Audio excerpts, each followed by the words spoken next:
Trump explodes, tariffs hiked, another 10% slapped on Canada, trade talks torched, all over a 1-minute TV ad quoting Ronald Reagan.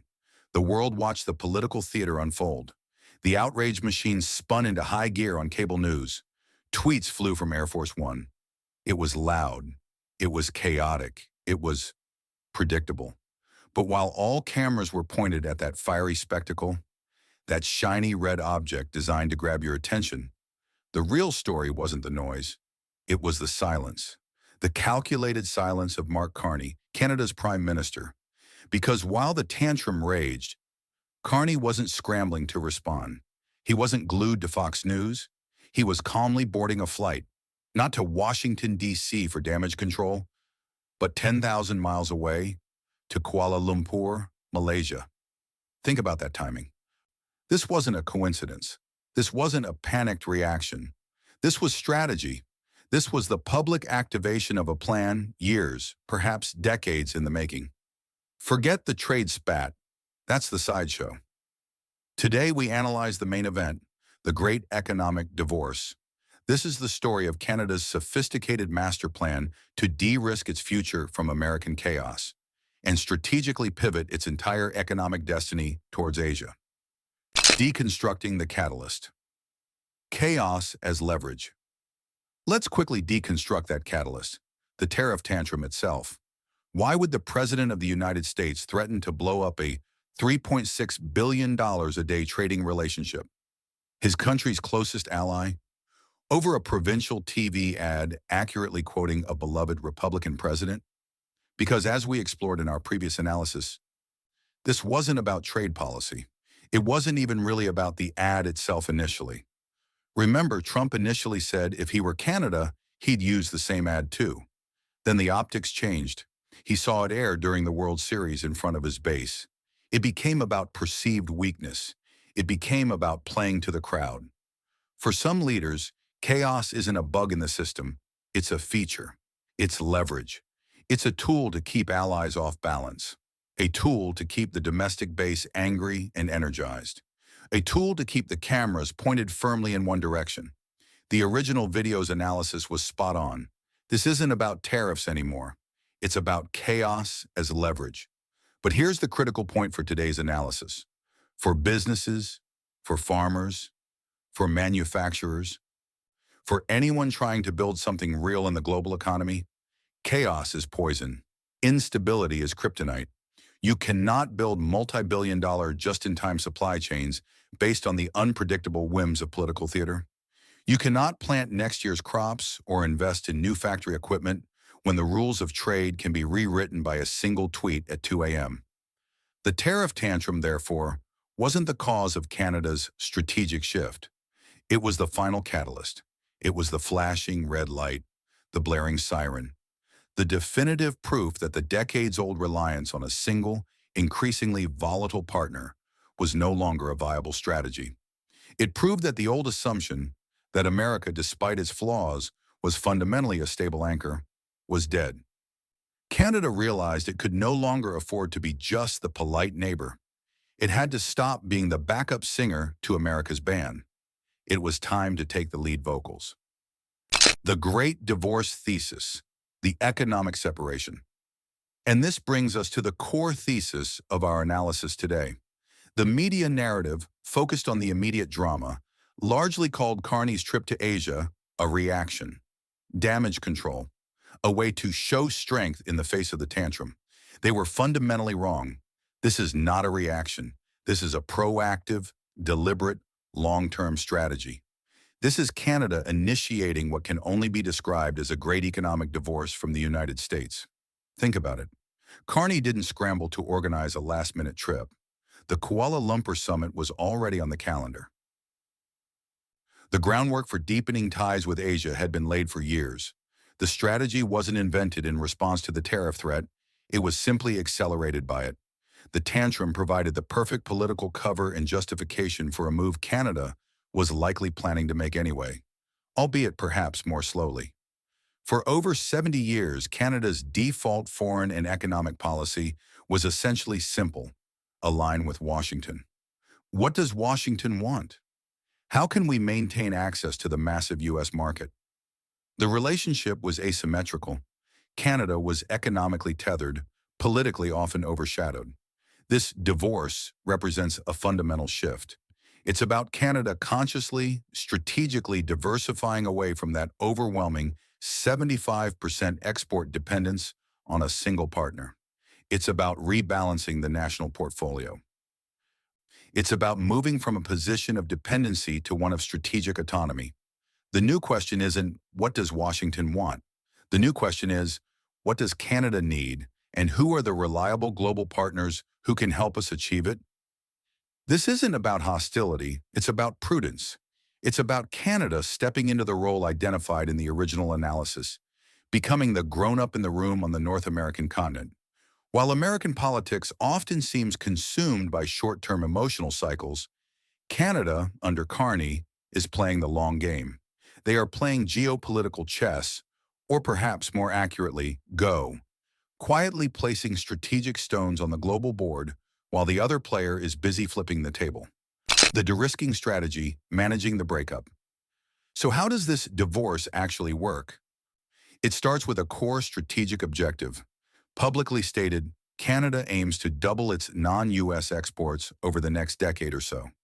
This is a headline goal from Canada's official Indo-Pacific strategy, launched before the latest tariff drama.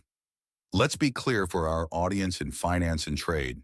This isn't just about chasing growth numbers. This is fundamentally about diversification and resilience. It's portfolio management 101 applied at the national level. You don't put 75% of your retirement savings into a single volatile stock, no matter how big it is. Carney is diversifying Canada's national economic portfolio away from over-reliance on the U.S. market.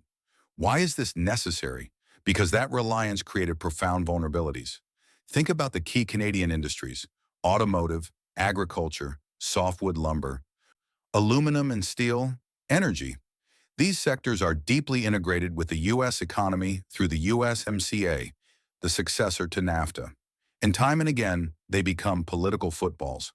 Every dispute, whether legitimate or manufactured for domestic political gain in the U.S., holds these critical Canadian industries hostage. Remember the softwood lumber dispute? Decades long. The constant battles over dairy quotas? The steel and aluminum tariffs imposed on national security grounds against Canada. Each instance highlights the danger of having one dominant partner who can weaponize trade access at will. This dependency creates an unacceptable level of economic vulnerability, especially when that partner exhibits increasing unpredictability. Now let's clarify a crucial term for our professional audience. This strategy is better described as de-risking, not necessarily decoupling. A full decoupling from the U.S. economy is neither feasible nor desirable. The integration is too deep, the geography too intertwined. But de-risking is about reducing the leverage that the U.S. holds over Canada. It's about building options. It's about creating alternative markets and supply chains so that Canada isn't forced to concede on unrelated issues simply to maintain access to the U.S. market. It's about ensuring that the next time Washington sneezes, politically or economically, Canada has built up enough economic immunity that it doesn't automatically catch a crippling cold. It's about moving from a relationship of dependence to one of interdependence, where both partners have options and leverage is more balanced. That is the strategic heart of the de-risking approach. The pivot to Asia, finding new partners. If you're de-risking from the U.S., where do you turn? For Canada, the answer is clear and has been signaled for years: Asia, specifically the dynamic economies of the Indo-Pacific. Mark Carney's presence in Kuala Lumpur during the tariff meltdown wasn't just symbolic, it was the embodiment of this pivot. Why Kuala Lumpur? Malaysia is a key player in ASEAN, Association of Southeast Asian Nations, a bloc of 10 countries with a combined GDP rivaling major economies and some of the fastest growth rates on the planet. Carney wasn't there to talk about Trump. He was there to deliver a very specific, carefully crafted message to 11 Asia-Pacific nations. As highlighted in the original video, Canada is a reliable partner. Canada honors commitments. Canada respects trade. Canada believes in the rule of law. Every single phrase was a deliberate contrast to the perceived chaos emanating from Washington. He was selling stability. He was selling predictability. He was selling Canada as the safe harbor in a volatile global trade environment. While America was seen closing doors with tariffs and tantrums, Carney was explicitly opening Canada's doors, positioning it as the dependable alternative. But this pivot isn't just rhetoric. It's built on a solid legal and economic foundation. The cornerstone is the CPTPP, the Comprehensive and Progressive Agreement for Trans-Pacific Partnership. Remember, this was the successor to the TPP, the massive trade deal the United States championed and then abruptly abandoned. Canada, along with Japan, Australia, and others, stayed the course. They salvaged the deal. Why is the CPTPP so crucial? Because it provides Canada with preferential, high-standard trade access to a vast market of 600 million consumers across the Pacific, including major economies like Japan, Australia, Vietnam, Singapore, and Malaysia. It sets advanced rules for digital trade, intellectual property, and labor standards, locking in access and predictability without relying on Washington's approval. The CPTPP is the legal and economic architecture that makes the pivot to Asia credible. It's the framework for building new supply chains and customer bases outside the U.S. orbit. Beyond the CPTPP, Canada is aggressively pursuing bilateral deals within the region. Negotiations for a comprehensive Canada-ASEAN Free Trade Agreement are ongoing. A specific Comprehensive Economic Partnership Agreement, CEPA, with Indonesia, Southeast Asia's largest economy with 270 million people, is a top priority. Indonesia is critical for resources, particularly nickel, for the EV battery supply chain. Vietnam, already Canada's largest trading partner in ASEAN, thanks in part to the CPTPP, remains a key focus for supply chain diversification, especially in manufacturing. Deals are also being pursued with the Philippines and other fast-growing economies in the region. This isn't just about signing ceremonies. This is about the painstaking work of building new relationships, aligning regulations, and physically constructing the logistics networks, the ports, the shipping routes, the digital infrastructure needed to redirect trade flows. While Trump was fighting 20th century battles over tariffs on steel, Carney was methodically laying the groundwork for Canada to win in the 21st century Asian market. A new sovereignty, building the foundation, but a successful strategic pivot, a true economic divorce, requires more than just new trade deals. It requires building the domestic foundations of sovereignty and resilience. You can't just redirect trade, you need the capacity to support it and the security to protect it. This is where Canada's less discussed domestic investments come into play, forming the crucial third leg of this strategy. Consider Canada's ambitious pan-Canadian artificial intelligence strategy. It was the first country in the world to announce such a national strategy, investing heavily in AI research hubs in Edmonton, Toronto, and Montreal. Why AI? Because Canada understands that future economic competitiveness and national security will depend heavily on leadership in artificial intelligence, from optimizing supply chains to defending critical infrastructure. Alongside AI, there's a major focus on cybersecurity. Canada's national cybersecurity strategy involves significant investments in protecting government systems, partnering with the private sector, and developing a skilled cyber workforce. In an era of digital trade and geopolitical tension, securing data and networks is paramount to economic sovereignty. Then there's the clean energy transition. Canada is leveraging its vast natural resources not just for traditional energy, but positioning itself as a leader in clean technologies, hydrogen, carbon capture, critical minerals for batteries, sustainable forestry, and hydropower. Deals like the clean energy partnerships mentioned in the original analysis are not isolated initiatives. They are part of a broader strategy to power the future economy and provide energy security independent of volatile global fossil fuel markets. And finally, defense modernization. The original analysis mentioned quadrupling defense spending. While the exact multiple might be debated, the trend is clear. Canada is significantly increasing investment, aiming to meet its NATO commitments of approaching 2% of GDP. Crucially, this isn't just about traditional military hardware. It includes major investments in NORAD modernization, often alongside the US, ironically, Arctic surveillance, and again, cyber capabilities. Why the Arctic? Look at a map. As climate change opens up the Northwest Passage, the Arctic becomes a new strategic frontier for trade and security. Canada is asserting its sovereignty and investing in the infrastructure to monitor and potentially utilize these emerging routes, further diversifying its options beyond traditional North American corridors. Put all these pieces together: AI leadership, cyber resilience, clean energy independence, and modernized defense with an Arctic focus. And you see the domestic architecture being built to support the great economic divorce. This isn't just about escaping U.S. chaos.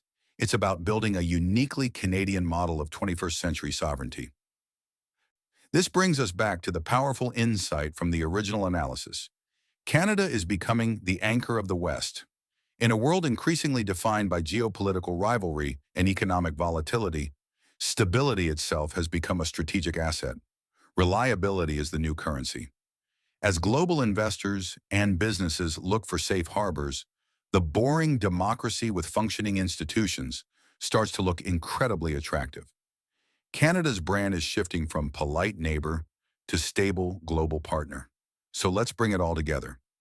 While the political theater in Washington continues to generate headlines, the real story, the one with long-term global consequences, is the quiet strategic repositioning of Canada. This is the great economic divorce. It's not driven by animosity, but by necessity. It's a calculated move away from overdependence on a single, unpredictable partner. It's a sophisticated pivot toward the dynamic growth centers of Asia, underpinned by strategic investments in future-proof domestic industries. It's Mark Carney playing the long game, positioning Canada not just to survive the current geopolitical turbulence, but to thrive in the decades to come as the reliable, stable anchor in a chaotic world. But this entire strategic pivot, this necessity to de-risk and look elsewhere, it's only happening because of the deep, systemic instability brewing south of the border. The chaos isn't just political, it's economic and social. To truly understand the fire that Mark Carney is strategically running from, watch our previous video analyzing the collapse of the American social safety net and the shocking rise of medical bankruptcy.